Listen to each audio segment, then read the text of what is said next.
à nos orateurs d'aujourd'hui qui vont, après, bien sûr, le résumé de la séance précédente qui va être présenté par notre secrétaire annuel, notre collègue Jean-Pierre Rosenblum, qui est ophtalmologue et qui est un excellent secrétaire de séance. Merci. Merci beaucoup, Monsieur le Président, Monsieur le Secrétaire général, académiciennes, académiciens, chers amis.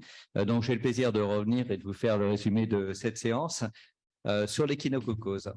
Alors, je ne reviendrai pas sur l'apport de la transversalité dans les séances de l'Académie qui réunit les 13 spécialités chirurgicales et les rencontres internationales dont a parlé notre président à l'instant. Donc, je vais… C'est bon, voilà.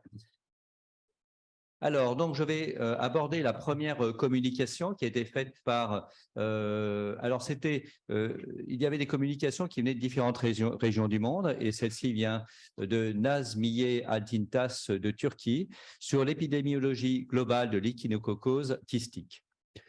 Plus d'1 million de personnes sont affectées par l'échinococose à travers le monde, qui est une maladie parasitaire dont les deux formes principales sont l'échinococose cystique et l'échinococose alvéolaire.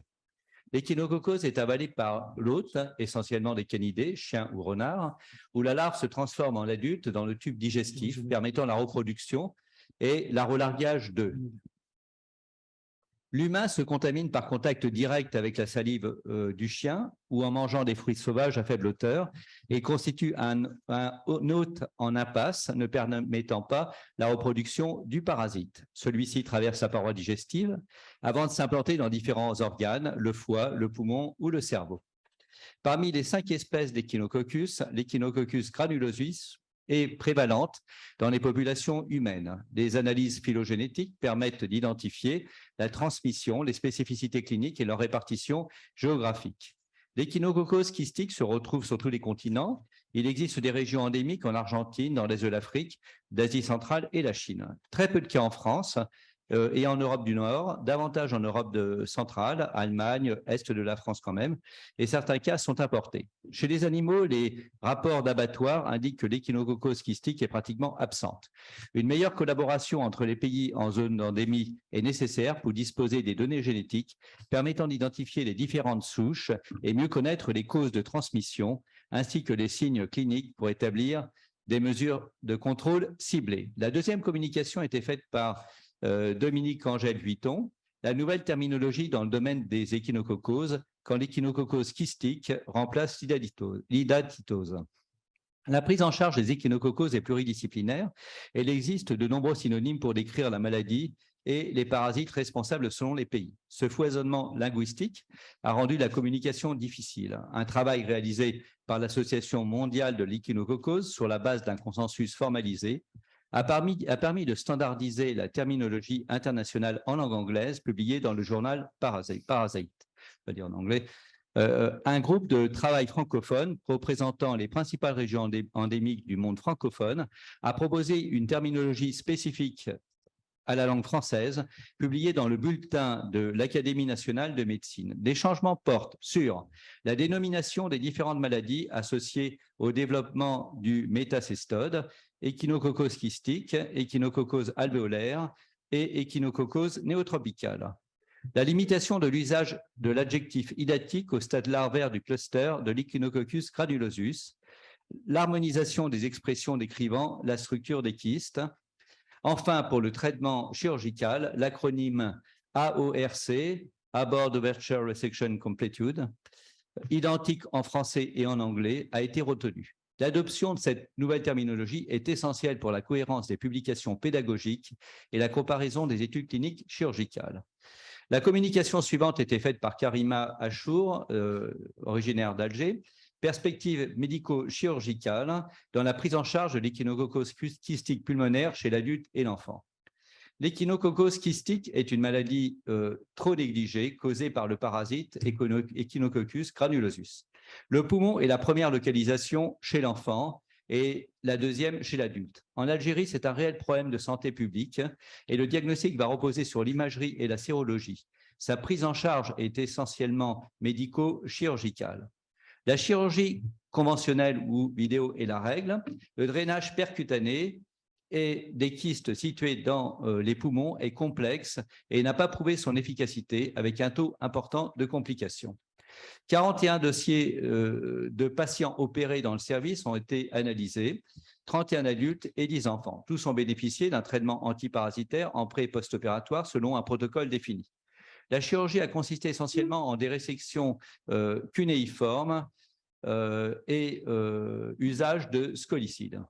La proximité poumon-cœur, vaisseau, rend la chirurgie parfois complexe avec un risque vital en cas d'éclatement du kyste. L'objectif était l'ablation complète du kyste, si possible, le traitement des fistules bronchiques et la prise en charge de la cavité résiduelle. Le suivi post-chirurgical à la recherche de kystes récidivants était essentiellement radiologique et sérologique. Sur les 41 patients, 3 patients ont subi des récidives et 2 patients ont dû être réopérés. La communication suivante a été faite par Jean Hardwingsen, la chirurgie de l'échinococose kystique hépatique. La standardisation OMS de l'imagerie permet la mise en œuvre de thérapeutiques évaluables et comparables selon la localisation, la taille et la présence d'éventuelles complications de l'échinococose kystique du foie.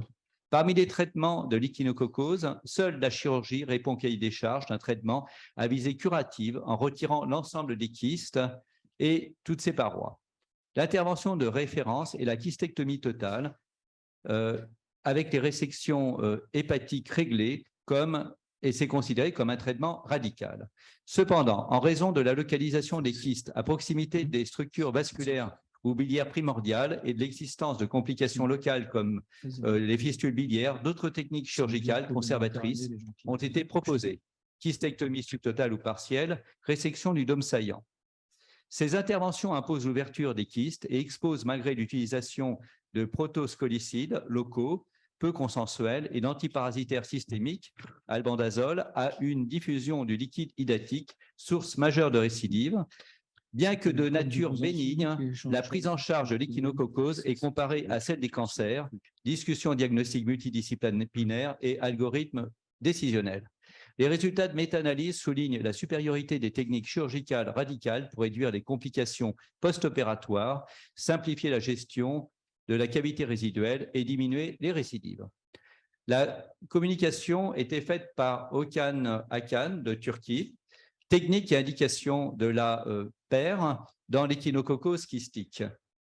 Le traitement percutané de l'hydatidiose kystique était considéré comme une contre-indication en raison de 2 risques potentiels principaux, le choc anaphylactique et la dissémination abdominale de la maladie. La principale indication du traitement percutané des kystes hydatiques inclut les kystes viables. Bien que la chirurgie soit la méthode traditionnelle de traitement, son indication est maintenant limitée aux kystes rompus dans le système biliaire, la plèvre ou le péritoine.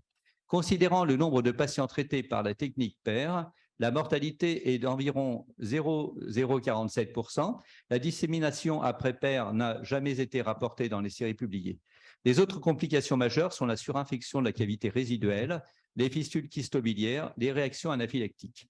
La récidive est variable entre 0 et 4% et peut être aussi traitée par approche percutanée. La durée du séjour hospitalier, au regard des séries publiées, est de 2,5 à 4,2 jours. Au total, le traitement percutané des lésions d'hydatidiose hépatique est une technique efficace et sûre. Son avantage essentiel, le court séjour hospitalier, le taux de complications faible, une mortalité et des risques de récidive faibles.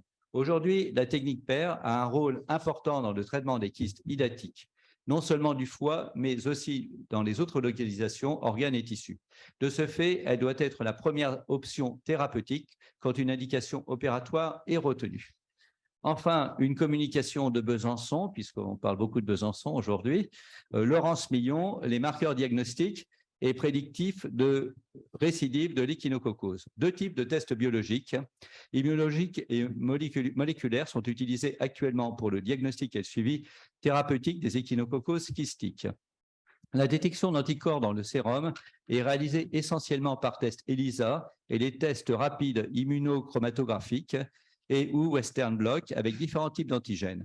Les performances de ces tests sont très variables. De nouvelles approches immunoprotéomique comparative menée par l'équipe du Centre national de référence des échinococoses CNRE ont permis d'identifier 2 protéines, malades déshydrogénase et citrate synthétase, qui ont ensuite été produites sous forme d'antigènes recombinants pour développer un test prédictif du pronostic post-chirurgical. La détection d'ADN parasitaire est réalisée par PCR sur différents types de prélèvements, pièces opératoires, biopsies, etc. Les nouveaux équipements disponibles, extracteurs d'ADN, large volume, nouvelles plateformes de PCR quantitatives, permettent d'envisager la détection d'ADN d'Echinococcus multilocularis et d'Echinococcus granulosus dans un prélèvement sanguin avec une mesure quantitative de la charge en ADN circulant qui pourrait être corrélée à l'activité parasitaire. Une évaluation multicentrique de cette nouvelle technique a été initiée par le CNRE.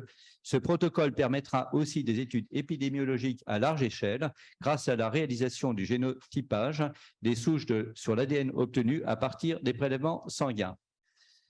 Commentaires et questions pour terminer. Donc, Georges mention à cette dernière communication souligne la précision variable des tests dans les différents laboratoires. Il existe des faux négatifs et le nombre de cas existants est probablement sous-évalué.